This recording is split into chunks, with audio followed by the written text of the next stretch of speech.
Hello and welcome বন্ধুরা, রাতে আড্ডাতে তোমাদের সবাইকে স্বাগতম। আমরা আবার চলে এসেছি নতুন একটা গল্প নিয়ে। আমাদের সাথে আছেন আকাশ, সৌমেন, শান্তনু, শুভ, আমি রিকু। তো বন্ধুরা, আজকে আমাদের যিনি গল্পটা শোনাবেন সে হচ্ছে আকাশ। তার কাছ থেকে একটা আমরা গল্প শুনে নেব। গল্পটা একটু অন্য ধরনের বলতে পারো, একটু কাল্পনিক টাইপের গল্পটা। তো আমরা আশা করব আমাদের রাতের আড্ডার দর্শকরা এই গল্পটাকে মজার জন্য বা শোনার জন্য গল্পটা গ্রহণ করবেন, অন্য কিছুর জন্য গল্পটা গ্রহণ করবেন না। তো চলো শুরু করা যাক আজকের রাতের আড্ডা। আচ্ছা, তো সবাইকে জানাচ্ছি শুভ সন্ধ্যা। আজকে আমি একটা নতুন গল্প বলতে যাচ্ছি, যেটা তোমাদের কেমন লাগবে সেটা আমি বলতে পারছি না, তবে এটুকু বলতে পারি যে গল্পটা হতে চলেছে সম্পূর্ণ একটা ভিন্ন ধরনের। তো চলো আমরা একদম ঘটনায় চলে যাই। তো ঘটনাটা ঘটে আসলে আমারই এক বন্ধুর সাথে। বেসিক্যালি এই ঘটনাটা কোনো ভূতের ঘটনা না, এটা সাম কাইন্ড অফ একটা ইলিউশন টাইপের কিছু একটা বলতে পারো তোমরা। তো যাই হোক, আমার একটা বন্ধুর সাথে একটা ঘটনা ঘটে। বন্ধুটার নাম আমি নিচ্ছি না, সরি। তো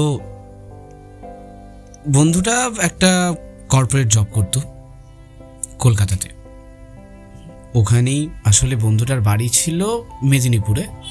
আমার সাথে দেখা হয় আমার কলেজ সূত্রে, মানে কলেজে একসাথে আমরা পড়তাম।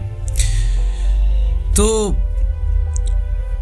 বন্ধুটা আসলে কলকাতা একটা কর্পোরেট জব করতো। তো সেই জবটা চলাকালীন তার সাথে কিছু ঘটনা ঘটে, যেটা সে এখনো পর্যন্ত, মানে কি বলবো, আমাকেও তো বলেছে, তো আরও 2-4 জনকে বলেছে, তো খুব একটা কুল কিনারা করে উঠতে পারেনি। তো ঘটনাটা এমন যে তার একটা রিলেশনশিপ ছিল, মানে আমরা চলতি কথায় যেটাকে প্রেম বলি, প্রায় 2 বছরের। প্রথম তাদের সম্পর্কটা খুবই ভালো ছিল, জেনারেলি যেটা হয় খুবই ভালো থাকে প্রথম 6 মাস 1 বছর। যত দিন বাড়ে রিলেশনটার, তত তাদের রিলেশনটা যেন একটা দগ্ধ বিষের মতো হয়ে যায়। কিরকম, যেমন তাদের দুজনের ভেতরে না ঠিক বন্ডিংটা আর সেই আগের মতো থাকে না। কথায় কথায় ঝগড়া বা চটে যাওয়া একজন আরেকজনের উপরে, মানে আসলে প্রেমটা পুরনো হলে যেটা হয় একদমই তাই। তো তাদের ভিতরে কন্টিনিউয়াসলি সেই ঝামেলাটা হতে থাকে। আর এটা 1-2 দিনের ব্যাপার নয়, এটা তার লাইফে বিগত 6 মাস ধরে চলছিল। রিলেশনশিপ 2 বছরের, প্রায় তার 1.5 বছর পরে গিয়েই ঘটনাগুলো শুরু হয়। মানে তার বনিবনা হচ্ছিল না, বা তার সাথে রিলেশনশিপটা আসলে তেমন আগের মতো ছিল না, খুবই টক্সিক হয়ে উঠেছিল। তো এই বিষয়টা নিয়ে আমাকে আমার বন্ধু তখনই জানিয়েছিল যে দেখ ভাই, আমার তো খুব প্রবলেম হচ্ছে, তুই আমাকে একটু হেল্প কর, কিভাবে কি করতে পারি। তো আমি ওকে, এবার তোমরা সবাই জানো যে পার্সোনাল লাইফ হয়, তুমি একটা সাজেশন দিতে পারো কিন্তু কখনোই চাপিয়ে দিতে পারো না। তো বিষয়টা ঠিক সেরকমই। এবার আমি তো তাকে বলতে পারবো না যে তুই এটা করবি, এটা আমার ফোর্সফুলি তো আমি তার উপর চাপিয়ে দিতে পারবো না। আমি একটা সাজেশন দিতে পারবো যে তুই এটা করিস না, যে বন্ধু তুই এটা করিস না। তো তেমনই আমি বলেছিলাম যে একটু শান্ত থাকার চেষ্টা কর, আর পুরো বিষয়টাকে বোঝ যে কেন বিষয়গুলো হচ্ছে। আর আমি ওর কাছ থেকে জানতে চাই যে কী নিয়ে বেসিক্যালি ঝামেলাটা হচ্ছে। ঝামেলাটা এরকম হচ্ছে যে মেয়েটা কিছু কিছু জিনিস করে যেটা ছেলেটার পছন্দ হচ্ছে না, ছেলেটা কিছু কিছু জিনিস করে যেটা মেয়েটার পছন্দ হচ্ছে না। যেমন মেয়েটা আমাদের এখন যে ফেসবুকে রিলস হয় না, রিলস বানায়, আর তার প্রচুর ছেলে বন্ধু। এই জিনিসগুলো আমার বন্ধু পছন্দ করতো না। আর আমার বন্ধুর যেটা, সে স্মোকিং করে, আগে থেকে বলে রাখি, সে স্মোকিং করে, তার বাজে অভ্যাস আছে এবং সে টুকটাক ড্রিঙ্কও করে। আর একদমই তার গার্লফ্রেন্ডকে সে সময় দেয় না, মানে একটু অগোছালো টাইপের, মানে অগোছালো না, মানে রিলেশনশিপের বিষয়ে সে একটু দায়িত্ব জ্ঞানহীন বলতে পারো। তো এরকমই ব্যাপার চলতে থাকে তাদের ভেতরে। আমিও খুব একটা যে হেল্প করতে পেরেছি তা না, 2-3 দিনের জন্য তাদেরকে আমি একসাথে মিট করিয়েছিলাম যে তোরা কথা বলে শর্ট আউট করে নে। আমি আমার বন্ধুর যে প্রেমিকা ছিল তাকেও বুঝিয়েছি, আমার বন্ধুকেও বুঝিয়েছি, কিন্তু খুব একটা কুল কিনারা আমিও করে উঠতে পারিনি। তো এইভাবেই চলতে থাকে প্রায় আরও 1 থেকে 1.5 মাস। তারপরেই আসল যে ঘটনাটা সেটা ঘটে। একদিনকে ওদের ভেতরে তুমুল ঝগড়া হয়, মানে সম্পর্কটা প্রায় ভেঙে যাবে অবস্থা, মানে পুরো ভেঙে যাওয়ার পর্যায়ে। মানে কি বলবো, যাচ্ছে তাই, এ ওকে গালি দিচ্ছে, ও একে গালি দিচ্ছে, মানে এক প্রকার মারপিটের মতন ব্যাপার। এ ওর গায়ে হাত তুলতে যাচ্ছে, ও এর গায়ে হাত তুলতে যাচ্ছে। তো প্রায় 1 ঘন্টা ধরে ওদের ঝগড়া করা, ওরা একটা বলে রাখি, ওরা একটা রেস্টুরেন্টে গিয়ে ঝগড়া করছিল।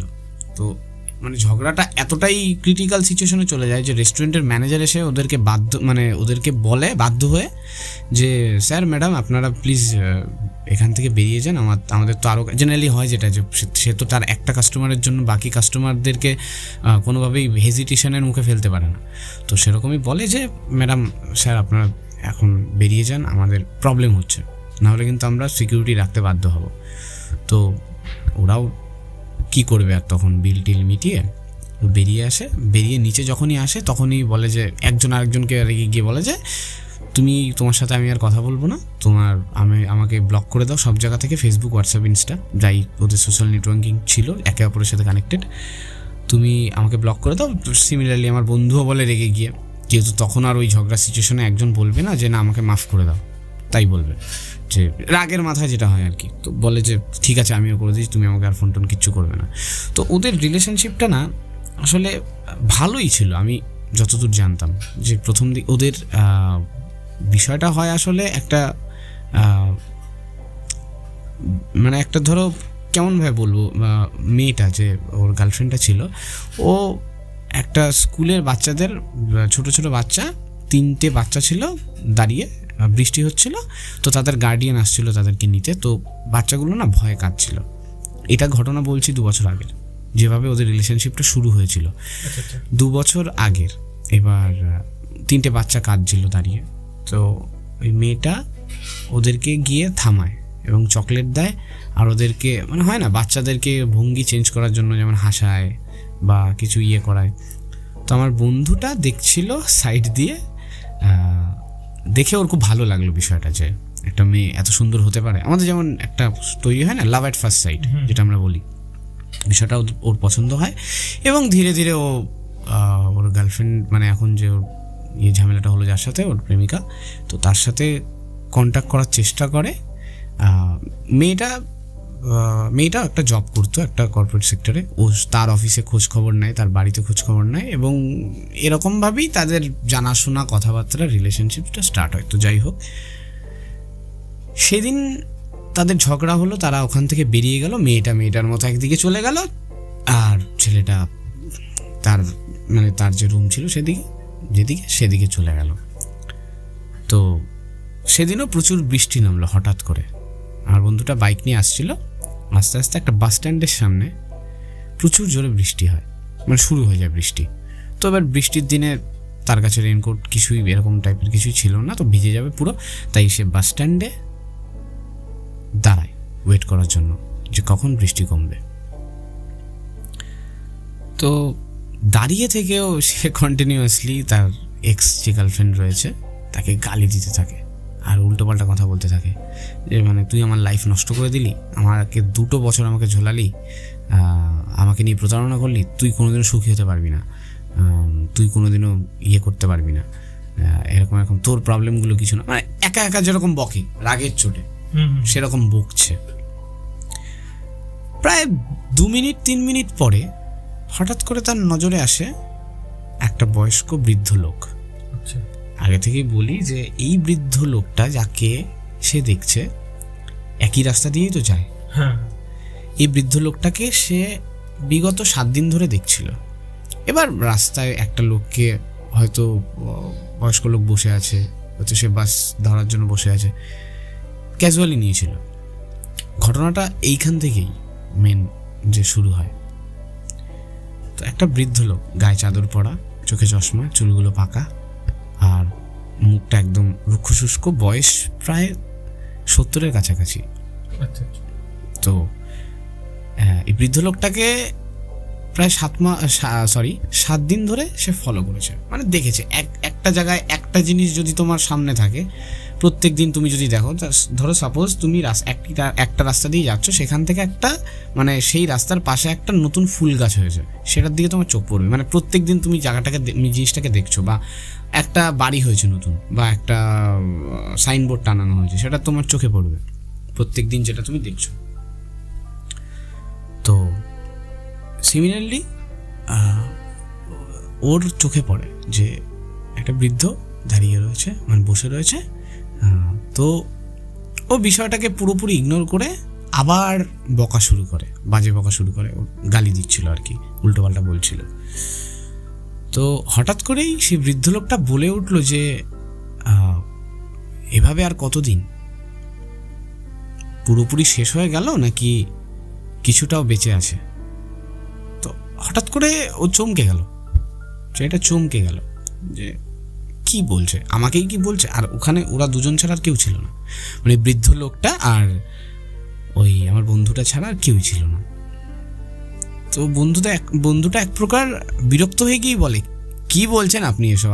আমাকেই বলছেন নাকি? কাকে বলছেন আপনি? তো বৃদ্ধ লোকটা মানে মাথা গুজে ছিল, হঠাৎ করে মাথাটা তুলেই বলল, হ্যাঁ, এখানে তো আর কাউকে দেখতে পাচ্ছি না। যদি তুমি আমাকে পাগল না ভাবো তাহলে তোমাকেই বলছি, বলল। বলার পরে বলছে, মানে কি, আপনি কিছু জানেন আমার বিষয়ে? সেটা বলছে, আপনি কিছু জানেন আমার বিষয়ে? আপনি কি বলছেন, কাকে বলছেন? আর আপনি সব কিছু গেল, রয়ে গেল, এসব কি বলছেন? আপনি কিছু খেয়ে আছেন নাকি? এরকম বলছে। বৃদ্ধ লোকটা আবার বলল যে না, আমি কিছুই খাইনি, তবে তুমি হয়তো বিচ্ছেদের ওষুধ খেয়েছ। বৃদ্ধ লোকটা বলছে। আচ্ছা আচ্ছা। তো বলছে, মানে খুবই রেগে গেছে, একেতেই তো রাগা ছিল। বলছে, আপনি এখান থেকে উঠে যাবেন নাকি? এবার বৃদ্ধ লোকটা বলছে যে বৃষ্টি হচ্ছে, তো আমি কোথায় যাব? বলছে, আপনি যেখানে খুশি যান, আমাকে ডিস্টার্ব করবেন না। তখন বৃদ্ধ লোকটা বলে যে দেখো, আমি তোমার বিষয়টা পুরোটাই জানি, তোমার সাথে কি হয়েছে, তুমি একটু আগে কি করে এলে, পুরোটাই আমি জানি। তো বলছে, কি করে আসলাম আপনি বলুন, আপনি এত ইন্টারফেয়ার করছেন আমার বিষয়ে, আমি কি করে আসলাম এবং আমার সাথে কি ঘটেছে আপনি পুরোটা আমাকে বলুন। তো বৃদ্ধ লোকটা মানে পাই টু পাই একই পুরো ঘটনাটা বলে দেয়, যে তুমি এত ঝগড়া করে আসলে, তোমার এই সিচুয়েশন তৈরি হয়েছিল, তোমাকে এই বলেছে। এবার এই ছেলেটা চমকে যায়, আপনি এত সব কিছু জানলেন কি করে? তো বৃদ্ধ লোকটা এক প্রকার এই বিষয়গুলো চেপে দিয়েই বলে যে শোনো, যে মানে বৃদ্ধ লোকটা এক প্রকার এই বিষয়টাকে ধামাচাপা দিয়ে দেয়, যে কোথা থেকে জানতে পারলেন এই কথাটা, এক প্রকার এড়িয়ে গিয়েই বলে যে শোনো, আমার বয়স হয়তো খুব বেশি হতে পারে, কিন্তু তোমার মতন আমার লাইফেও আমার একজন প্রেমিকা ছিল, এবং আমি যে কথাটা বলছি সেটা আজ থেকে প্রায় 50 বছর আগেকার ঘটনা। বৃদ্ধ লোকটা বলছে। তো সেটা বলছে, আচ্ছা আপনার কি ঘটনা আছে আমি শুনি, যেটার জেরে আপনি সব আমার বিষয়গুলো মানে ও ভাবছে হয়তো ওকে ফলো করছে বৃদ্ধ লোকটা, আপনি আমাকে ফলো করছেন, আমার সব ডিটেলস নিয়ে বসে আছেন, বলুন আপনার কি ঘটনা, আমি শুনতে চাই। তো বলছে যে আজ থেকে 50 বছর আগেকার ঘটনা, আমি ছিলাম একজন চাষির ছেলে, আর আমার যে প্রেমিকা সে ছিল একজন জমিদারের মেয়ে। তো আমাদের ভেতরে কোনোভাবেই কিছু সম্পর্ক গড়ে ওঠা সম্ভব ছিল না। আর যেহেতু আমি 50 বছর আগেকার ঘটনা বলছি, তো তোমরাও এই জেনারেশনের ছেলে হয়তো খুব ভালোভাবেই জানতে পারবে যে 50 বছর আগে আমাদের কালচার কি ছিল প্রেম বিষয়টা দিয়ে। তো ছেলেটা বলে হ্যাঁ হ্যাঁ জানি জানি সব, আপনি কন্টিনিউ করুন। তো মানে রেগেই গেছে পুরো। তো বলছে, বৃদ্ধ লোকটা আবার মাঝে বলল যে বুঝতে পারছি তোমার এখন তুমি অভিমানেরও ওষুধ খেয়েছো। আগে বললো বিচ্ছেদের ওষুধ, এখন বলছে তুমি অভিমানের ওষুধ খেয়েছো। যাই হোক, তো আমিও যখন শুনছিলাম না, পুরো আমার ওই লোকটাকে পুরো পাগলই মনে হচ্ছিল। তো বলছে যে, এবার ওই লোকটা বলছে যে আমার সেই প্রেমিকার ভেতরে কোনোভাবেই কিছু গড়ে ওঠা সম্ভব ছিল না। তো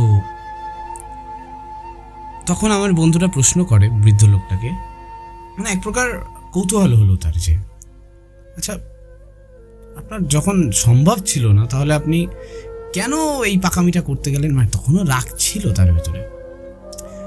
তো বৃদ্ধ লোকটা এইসব কিছু এড়িয়ে গিয়ে তিনিও চাইলে রাগ করতেই পারতো, বলতো যে আমি বলবো না তোমাকে, তুমি আমার পুরো বিষয়টাকে, আমার জীবনের একটা বাস্তব ঘটনাটাকে এত হেয় করে দিচ্ছ। তো বৃদ্ধ লোকটা সেরকম কোনোই রিয়াকশন দেয় না, শুধু মাঝে মাঝে হাসে আর কিছু কথা বলে, যেমন ওই যে বললো যে তুমি কি ট্যাবলেট খেয়েছো বা এরকম কিছু। তো উনি বলে যে আচ্ছা পুরো বিষয়টা শোনো, তারপরেই তুমি বুঝতে পারবে। তুমি বুঝতে তো পারবেই, তুমি এখান থেকে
ভালোবাসি, এটা সত্যি কথা, কিন্তু আমাদের সিচুয়েশন এমন বা আমাদের পরিস্থিতি এমন যেটা আমাদের এক করতে দেবে না, কখনোই দেবে না। বৃদ্ধ লোকটা তখন বলে যে তুমি না আমাকে বলেছিলে যে আমি যদি পারি তাহলে তুমি কখনোই আমাকে না করবে না। তো মেয়েটা তখন বলছে যে দেখো, আমি তোমাকে বলেছিলাম, কাঁদতে কাঁদতেই বলছে যে আমি তোমাকে বলেছিলাম, কিন্তু তোমার কিছু হোক সেটা আমি চাই না। তুমি নিজের সাথে নিজেকে কষ্ট দিয়ে তুমি আমার জন্য লড়বে, সেটা আমি কখনোই হতে দেবো না, মানে আমি পারবো না, এটাই বলছে। তো ছেলেটা বলে যে না, সেরকম কিছুই হবে না, আমরা একটা কদম গাছের তলায় ছোট্ট একটা বক্স রাখবো, আমাদের কথাবার্তা হবে সেইভাবেই। প্রতিদিন তুমিও একটা চিঠি রাখবে, আমিও একটা চিঠি রাখবো, তারপরে তুমিও আমার চিঠিটার প্রতি উত্তর দেবে, আমিও দেবো। তা তখন থেকেই এই চিঠির বিষয়টা ওরা তৈরি করে। তো এইভাবে প্রায়ই ওরা লুকিয়ে চুরিয়ে এক প্রকার দেখা করতো, চিঠিও আদান প্রদান হতো। তো একদিন মেয়েটার জ্বর হয়। সেদিন যেমন বড় লোকের, তারা বড় লোক ছিল খুব, তো তাদের যেমন হয় আর কি, সামান্য একটু কিছু হলেই তাদের খুবই প্রবলেম হয়, তাদের বাড়ির মেয়ে, সব স্বাভাবিক, যেটা ফ্যামিলির সবাই করে। তো জ্বর হয়েছিল, এবার ফ্যামিলিতে তাদের সবাই খুবই কৌতূহল হয়ে, মানে খুবই চিন্তিত হয়ে পড়েছিল যে কি হবে। তখন বৈদ্য ছিল, বৈদ্য ডাকা হলো, কিছুতেই জ্বর সারছে না। ছেলেটা মানে কি বলবো, মেয়েটার যে রুম ছিল, বিশাল বড় বাড়ি, তো রুমের পাশেই ফুল বাগান ছিল, সেই ফুল বাগানের পাশেই পাঁচিল দেওয়া, সেখানে বসেই ছেলেটা সব কিছু দেখছিল, মানে বৃদ্ধ লোকটা যে। তো সব কিছু দেখছিল, দেখার পরে যখন ফ্যামিলির সবাই চলে যায়, তখন সে অলরেডি একটা কালী মন্দিরে গিয়ে তার জন্য ফুল নিয়ে এসেছিল, আশীর্বাদী ফুল হয় না, তো নিয়ে গিয়ে তার কাছে দেয় যে এটা তোমার মাথার কাছে রাখো, তোমার মাথায় আমি ছুঁয়ে দিলাম। ছুঁয়ে দেওয়ার পরে বালিশের কাছে রেখে দিল, বললো যে তুমি এটা রেখে ঘুমাও, তোমার আর কিছু করতে হবে না, তুমি সেরে যাবে, আমি ঠাকুরের কাছে প্রার্থনা করেছি। তো মেয়েটা হেসে বলে যে তোমার প্রার্থনা ঠাকুর শুনবে? বলছে যে কেন শুনবে না, যখন আমি তোমাকে চাইছি, আর আমি তো নিজের জন্য কিছু চাইছি না, আমি তোমার জন্যই সব কিছু চাইছি, তো কেন শুনবে না? তো মেয়েটা বলে যে ঠিক আছে, আমি করছি, অসুবিধা নেই, তুমি নিজের খেয়াল রেখো, আর তাড়াতাড়ি এখান থেকে যাও, যখন তখন যে কেউ চলে আসতে পারে। তো চলে যায় তখন ছেলেটা। তখনও বৃদ্ধ লোকটা জানতো না যে তার লাইফে এমন কিছু ঘটে যাবে যেটা আসলে তাকে এরকম নিয়তিতে ফেলবে। তো তার কিছুদিন পরে মেয়েটার জ্বর সেরে যায়, এক প্রকার সেরে যাওয়ার পরে আবার ধরো দিন 3-7 এরকম আবার মেয়েটার হঠাৎ করে গলা ব্যথা শুরু হয়, ঠান্ডা লেগে এক প্রকার গলা ব্যথা শুরু হয়। এইবার এই অসুখটা আর কিছুতেই সারে না। এইবার আগেই বললাম যে ওরা চিঠিতে আদান প্রদান করতো, এমন অসুস্থ হয়ে পড়ে মেয়েটা যে মেয়েটা বাইরে বেরোনোর অবস্থায়ও থাকে না। তো ছেলেটা স্বাভাবিকভাবে চিন্তিত হয়ে পড়ে, ঠাকুরের কাছে প্রার্থনা করে প্রতিদিন। ছেলেটা বাড়িতে যায়, ছেলেটার বাবা তাকে দেখেও চিন্তিত হয়ে পড়ে যে এত কেন কান্নাকাটি করছে, এত কেন সে চিন্তিত হয়ে পড়েছে। জিজ্ঞেস করে যে বাবা তোর কি হয়েছে? তো সেই ছেলেটা কাঁদতে কাঁদতে বাবাকে জড়িয়ে ধরে বলে যে কিছুই হয়নি, এমনি। তো মেয়েটা তারও প্রায় 3-4 দিন পরে বৃদ্ধ লোকটার সাথে এক প্রকার নিজের কষ্টটাকে ঢেকেই তোমরা বলতে পারো যে দেখা করতে আসে। আর দেখা করতে এসে বলে যে যে শোনো, আমি হয়তো আর বাঁচবো না, তো তুমি নিজের খেয়াল রেখো। তো বৃদ্ধ লোকটা স্বাভাবিক খুবই কষ্ট হয় বিষয়টা শুনে। তো বিষয়টা শুনে সে বলে যে এসব কী বলছো তুমি? তুমি অবশ্যই বাঁচবে, তোমাকে আমি বড় শহরে নিয়ে যাব, বড় ডাক্তার দেখাবো। তো মেয়েটা বলছে না, তুমি কেন, কেউই পারবে না আমাকে সুস্থ করতে, কারণ আমার গলায় ক্যান্সার হয়েছে। গলায় ক্যান্সার হয়েছে মানে যেটাকে আমরা বলি হয় না, কি বলে ওটাকে, হ্যাঁ ঠিক ওরকম টাইপের কিছু, স্পন্ডিলাইসিস ক্যান্সার এরকম কিছু। তো বলেছে আমার বাবাও ডাক্তার এনেছিল, তো উনি বলছেন যে আমার হাতে আর 2 মাস সময় আছে। ছেলেটা খুবই কান্নাকাটি করে বিষয়টা নিয়ে। তো তারা এক প্রকার বাধ্য হয়ে গিয়েই দুজন মিলেই, মানে ছেলেটা খুবই জোরাজোরি করছিল যে চলো তাহলে আমরা আজকে বিয়ে করে নেব। মেয়েটা বলছে না, আমি যেমন তোমাকে ভালোবাসি তেমন আমি আমার পরিবারের লোকজনকেও শ্রদ্ধা করি, আমি কিছুতেই এই দুটোর কোনোটাকেই আমি অপমান করতে পারবো না। তো ছেলেটা বলে যে তাহলে তুমি কি চাইছো? আমি অন্তত তোমাকে সুস্থ দেখতে যাচ্ছি, তুমি যদি আমার হয়ে যাও, আমাকে যদি বিয়ে করো, তাহলে তুমি আমার কাছে থাকতে পারবে, আমি তোমাকে সেবা যত্ন করতে পারবো এবং আমি তোমাকে বড় ডাক্তার দেখাতে পারবো। তো মেয়েটা বলছে দেখো, তুমি হয়তো আমাদের বাস্তব ঘটনাটাকে সামনে নেবে, কিন্তু নিয়তি আমাদের তো এক হতে দেবে না, যার জন্যই বিষয়টা ঘটে। তো ছেলেটাকে মেয়েটা তখন বাড়ি পাঠিয়ে দেয়, বলে যে তুমি বাড়ি যাও, আমি তোমার সাথে পরে কথা বলবো। তো এই যে দেখা করে ওরা বাড়ি চলে যায়, এরপর থেকে আর চিঠিও আসে না। ছেলেটা চিঠি দিয়ে দিয়ে ওই বক্সটা ভরিয়ে ফেলে, কিন্তু মেয়েটার দিক থেকে আর কোনো রিপ্লাই আর সে পায় না। তো যেরকম মেয়েটা বলেছিল তার হাতে আর 2 মাস সময় আছে, তো সে 2 মাসের আগেই প্রায় 1.5 মাসের মাথায় গিয়ে মারা যায় মেয়েটা।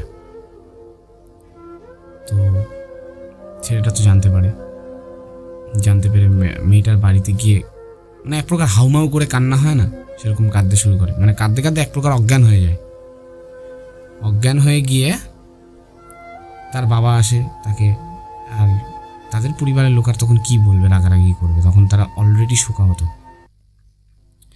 তখন তারা কিছুই আর বলে না। তার বাবা তাকে বলে যে বাবা চল, এত কান্নাকাটি করিস না, শরীর খারাপ হয়ে যাবে। সেটা খুবই কান্নাকাটি করে, মানে বৃদ্ধ লোকটা। তো যেটা ঘটার সেটা তো ঘটেই গিয়েছে, আর কিছু তো করার নেই। তো সেই দিনের পর থেকে এক প্রকার ভালো কথা যেটা বলতে আমি একটু মিস করে গেছি, যে মেয়েটার একটা ছবি ছিল, যে ছবিটা মেয়েটাই দিয়েছিল, বলেছিল যে সবসময় কাছে রাখতে ছবিটা। তো ছেলেটা তারপর থেকে প্রায় সন্ধেবেলা হলেই, মানে যখনই রাত নামতো, তখনই ওই ছবিটা বুকে আঁকড়ে ধরে ওই কদম গাছের তলায় বসে থাকতো। মানে তার হয়তো একটা ইমাজিনেশন ছিল যে মেয়েটা কোনো না কোনোভাবে হয়তো তাকে চিঠি দেবে আজকে, মানে এক প্রকার পাগল হয়ে যায়। পাগল হয়ে গিয়ে ওইখানে বসে থাকতো। তো এতক্ষণ ঘটনা শোনার পরে আমার যে বন্ধুটা রয়েছে, সে অলরেডি বিষয়টা নিয়ে সেও পুরোপুরি শোকাহত হয়ে যায়। আর বৃদ্ধ লোকটাকে জিজ্ঞেস করে যে আচ্ছা আপনি তাহলে এখানে এলেন কি করে? বলছে যে দেখো, আমাকে তো আমার প্রিয় মানুষকে আমার মানে নিয়তি আমাকে কাছে পেতে দেয়নি, বা আমার হতে দেয়নি। তো আমি সেই শহরে বা সেই গ্রামে আর থাকতে চাই না, সেই পাপী শহরে বা সেই অতৃপ্ত শহরে। তো সেই জন্যই আমি সেখান থেকে দূরে চলে আসি। বলছি ছেলেটা, আমার বন্ধুটা প্রশ্ন করছে তখন যে আপনার হাতে যে ছবিটা, আমি আপনাকে অনেকদিন ফলো করেছি, মানে এবার ওর আর কি সব রাগ টাগ সব কিছু চলে যায়, ও আর কি পুরো বিষয়টা গল্পটা শুনে মানে বুড়ো লোকটার ভেতরে কৌতূহল জাগে, আর খুবই ভারাক্রান্ত হয়ে জিজ্ঞেস করে যে আপনার হাতে আমি আপনাকে প্রায় 7 দিন যাবত আমি আপনাকে ফলো করছি, আপনি প্রতিনিয়ত এখানে এসে বসে থাকেন, আর আপনার হাতে একটা ছবি, আপনি ছবিটা দেখান তো। বৃদ্ধ লোকটা এবার হেসে উঠে বলে যে আমি যদি তোমাকে ছবি দেখাই তাহলেই তো তুমি তোমার সব সমস্যার সমাধান করে নিতে পারবে। ছেলেটা আবার বলছে আপনি দেখুন, পাগলের মতন বকবেন না, আপনাকে যা বলছে আপনি তাই করুন, এটা কি আপনার সেই প্রেমিকার ছবি? এবার বৃদ্ধ লোকটা বলে হ্যাঁ। বলছে কই ছবিটা দেখি তো। বৃদ্ধ লোকটা বলছে যে দেখবে, তাহলে তুমি তোমার জীবনটাকে ভালো করতে চাইছো। এবার ছেলেটা এক প্রকার মানে ধর আপনি কি ফালতু বকছেন, দেখি তো ছবিটা। হঠাৎ করে হাত নিয়ে গিয়ে মানে ছিনিয়ে নিয়ে ছিনিয়ে নিয়ে দেখে যে ছবিটা মানে যে ছবিটা রয়েছে তার হাতে ছিল বৃদ্ধ লোকটার, সেই ছবিটায় আর কেউ না, সেই বন্ধুটারই প্রেমিকা, তারই ছবি। একটু পোশাক পরিচ্ছদ আলাদা, কিন্তু মুখ একই। একদম মানে কি পুনর্জন্মের টাইপের বলতে পারো এই বিষয়টা আর কি, সেও আমাকে ক্লিয়ার করতে পারেনি যে কি। তো বলি বিষয়টা। তারপরে এই বিষয়টা দেখে না মানে ওরও ভেতর থেকে হঠাৎ করে কি হয়, তারপরে এসে কিছুই বুঝতে পারিনি, হঠাৎ করে কি হয় যে ওর চোখ থেকে জল চলে আসে আর ছবিটা বৃদ্ধ লোকটাকে দেয়, মানে এক প্রকার ছুটে মেয়েটার বাড়ির সামনে যায়, গিয়ে বলে যে তুমি এক্ষুনি নিচে আসো। এবার মেয়েটা তো রেগে রয়েছে, মেয়েটা বলছে না আমি আসবো না, তোমার সাথে আমার সম্পর্ক শেষ হয়ে গেছে, আমি আর আসবো না। বলছে না তুমি যদি এখন নিচে না আসো আমি কিন্তু উপরে চলে যাবো। এবার মেয়েটা বলছে না বাড়িতে লোকজন রয়েছে। বলছে না তুমি উপরে আসবে না, আমিই নিচে আসছি, ঠিক আছে। এবার ছেলেটা তখন বলছে তাড়াতাড়ি নামো। ছেলেটা মানে আমার বন্ধুটা নিয়ে যাওয়ার আগে একটা গোলাপ ফুল নিয়ে গেছিল, মেয়েটাকে দিয়ে বলে যে দেখো আমাদের জীবনে অনেক কিছুই এমন ঘটে যেগুলো আমরা হয়তো মুখে প্রকাশ করতে পারি না, বা কিছুটা অভিমানের তলায় চাপা পড়ে যায়, কিন্তু ভালোবাসাটা বা অনুভূতিটা কিন্তু রয়েই যায়। মেয়েটা বলছে কি বলছো তুমি এসব হঠাৎ করে, তোমার ভেতরে কি চেতনা জাগলো, তুমি হঠাৎ করে আমার বাড়ির সামনে এখন এসে আমাকে বলছো, আর অলরেডি তখন অনেক রাত হয়ে গেছিল। তো মেয়েটা বলে যে এরকম যে হঠাৎ করে তোমার কি হলো। স্বাভাবিক, হঠাৎ করে যদি আমাদের সামনে কেউ এসে এরকম চেতনা তার ফিরে আসে হঠাৎ করে যদি বলবে। তো মেয়েটা এরকম বলে, ছেলেটা তখন বলে যে দেখো আমি তোমাকে আর কখনোই হারাতে চাই না। এইটা তো এমন হারানো যেটা আমি হঠাৎ করে আমার যে রিয়েলাইজেশনটা এসছে সেটা আমি হঠাৎ করে দৌড়ে এসে তোমাকে পাচ্ছি। কিছু মানে ও এক প্রকার মুখটা সরিয়ে নিয়ে গিয়েই বলে যে কিছু কিছু মানুষ এমনভাবেই হারিয়ে যায় যাদেরকে আমরা কখনোই ফিরে পাই না, চাইলেও ফিরে পাই না। আমরা যে নিজের ভুলটাকে স্বীকার করব বা ক্ষমা চাইবো তার কাছে গিয়ে, আমরা চাইলেও ফিরে পাই না। তো মেয়েটা তো ওই কথাগুলো শুনে বলছে যে আমি আমার এর জন্য খুবই সরি, তুমি তোমার মতো স্বাধীন জীবন করতেই পারো, আমার কোনো প্রবলেম নেই। তো মেয়েটাও এতে বলে যে না দেখো আমারও কিছু, মানে ও বুঝতে পারছে বিষয়টা, রিয়েলাইজ করছে যে না দেখো তুমি আমাকে সরি বলছো, যে আমিও এটারই অপেক্ষা করছিলাম যে তোমারও কিছু ভুল থাকতে পারে, তুমি আমাকে সরি বলো, আমিও আমার তরফ থেকে আমি বলছি যে আই এম সরি, আমারও অবশ্যই কিছু ভুল আছে, আমি নিজেকে আমি পুরো বিষয়টাকে মিউচুয়াল করার চেষ্টা করব, আমি তোমাকে কখনোই ছেড়ে যাব না। তো তখন ছেলেটা মেয়েটাকে গোলাপ ফুলটা দেয়, আর তারা মানে একটা আবার ওই মানে এবার ওই বন্ধুটা ওই বৃদ্ধ লোকটাকে দেখাতে নিয়ে যায় যে চলো তোমার জন্য একটা সারপ্রাইজ আছে, ভাবছে যে ওই ছবিটা দেখাবে আর পুরো ঘটনাটা বলবে। তো নিয়ে যাওয়ার পরেই আর দেখে না বৃদ্ধ লোকটাকে, ওখানে চলে গেছে না কি হয়েছে সেটা তো ও জানে না। তো ওদের রিলেশনশিপ তো ঠিক হয়ে গেল। তো মেয়েটা তখন বলছে তুমি কি সারপ্রাইজ দেবে আমাকে? তখন ছেলেটা এক প্রকার কথা ঘুরিয়েই বলে যে না এমনি তোমাকে একটা ভালো জায়গায় ঘুরতে নিয়ে আসলাম, বা বৃষ্টি তখন কমে গেছে। বলছে বৃষ্টি কমে যাওয়ার পরে হয় না যে মেঘের পিছন দিক থেকে রোদ আসে, বলছে দেখো কত সুন্দর একটা ওয়েদার, মানে ঘুরিয়ে দেয় কথাটা। কিন্তু মনে মনে ভাবতে থাকে যে বৃদ্ধ লোকটা কোথায় গেল, প্রত্যেক দিনই তো আমি দেখি, কোথায় গেল। তো তাদের রিলেশনশিপ ওখানেই ঠিক হয়ে যায়, তাদের দুজনেরই রিয়েলাইজেশন হয়ে যায় যে তাদেরও কিছু কিছু ভুল ছিল, যে হারানোটা এমন হয় যে আমরা মানুষকে কখনোই ফিরে পাই না। তাই ও রিয়েলাইজেশনটা বুঝতে পেরে রিলেশন ওদের ওখানেই ঠিক হয়ে যায়। এইবার ছেলেটার কৌতূহল জাগে যে কোথায় গেল ওই লোকটা, এতদিন ধরে দেখছি। তারপরে সে কন্টিনিউ অফিস করতো, একই রাস্তা দিয়ে তার যাতায়াত ছিল। তারপরেও প্রায় 10 দিন কেটে যায়, আর ওই বৃদ্ধ লোকটাকে দেখা যায় না। তো এইবার হয় না যে তোমরা দেখবে যে সরকারি বাস স্টপগুলো যেগুলো থাকে তার সেইখানে কিছু কিছু কর্মী এমন থাকে যে হাউসকিপিং টাইপের, তারা পরিষ্কার পরিচ্ছন্ন রাখে, বাস স্টপটা ক্লিনিং করে আর কি, ক্লিনিং যে স্টাফগুলো হয়। তো সেই একটা স্টাফ তখন ওইখানে ক্লিন করছিল, সিট ফিট হাবিজাবি এগুলো থাকে না। জিজ্ঞেস করলো দাদা আপনি এইখানে একটা বৃদ্ধ লোককে, আপনি কি এখানেই প্রায় আসেন? বলছে হ্যাঁ আমি তো এখানেই আসি, এখানেই তো আমার ডিউটি। আচ্ছা আপনি কি কোনো বৃদ্ধ লোককে দেখেছেন গত 8-10 দিনে। বলছেন না আমি তো বৃদ্ধ লোকটাকে দেখি না, আর আপনি কিসের বৃদ্ধ লোকের কথা বলছেন, আপনি তো প্রায় 8-10 দিন আগে এখানে এসে একা একা নিজের মতো নিজে বকছিলেন। তো ও তখন মানে কি বলবো, চমকে যায় আর ওর ভিতরে সবকিছু গুলিয়ে যায় কি হচ্ছে আমার সাথে। তো তারপরে আরও বিষয়টা নিয়ে সেরকম আগায়নি, মানে আর কোনোদিনও দেখাও যায়নি। আমি এই গল্পটা শুনি প্রায় 6 মাস পরে ওর কাছ থেকে, আর এই 6 মাসেও পুরো জিনিসটার কুল কিনারা খুঁজে বের করার চেষ্টা করছিল, কিন্তু কিছুই করে উঠতে পারিনি। তো এরকম খোঁজখবর চালাই কিন্তু কোনো খোঁজই পাওয়া যায় না। এমন কি একটা স্কেচ আর্টিস্ট হয় না যে কথা শুনে ছবি আঁকতে পারে, এমন একটা আর্টিস্টকে দিয়ে বৃদ্ধ লোকটার ছবিও আঁকিয়েছিল। সেই ছবিটা সাইবার ক্রাইম ডিপার্টমেন্টকেও দেখিয়েছিল যে এরকম এরকম ডিপার্টমেন্ট হয় না, যেই ডিপার্টমেন্ট আর কি পুরো ন্যাশনাল আইডি সার্চ করে ছবিটা ম্যাচ করানো হয়। বলছে যে এরকম আপনি কোনো মানুষকে চেনেন বা এরকম কোনো আপনাদের আইডিতে রেকর্ড আছে? বলছেন না, বিগত 20 বছরে, ওদের 20 বছরেরই হয়তো ডেটা ওদেরকে থাকে ওদের ভেতরে।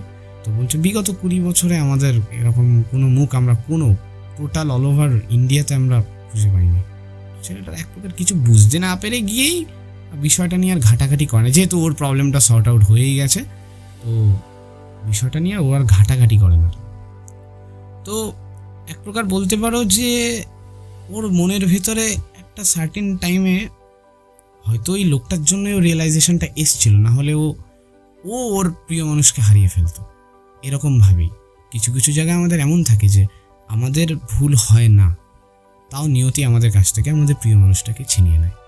আর কিছু কিছু জায়গায় এমন হয় যে আমাদের নিজেদের কিছু করার সত্ত্বেও আমরা ইচ্ছে করে আমাদের সুন্দর সম্পর্কটাকে ভেঙে ফেলি। তো আজকে আমার গল্পটা এইটুকুই। তো বন্ধুরা, আমরা শুনে নিলাম আকাশের কাছ থেকে একটা অন্য ধরনের গল্প। যে গল্পটা আমার তো পুরো হৃদয় ছুঁয়ে গেছে। আমরা আশা করব আপনাদেরও খুব ভালো লাগবে গল্পটা। যা হোক, গল্পটা যদি ভালো লাগে তো প্লিজ আমাদের সাপোর্ট করবেন, আর নতুন নতুন গল্প পাওয়ার জন্য সাবস্ক্রাইব করবেন, লাইক, কমেন্ট, শেয়ার। শুভরাত্রি।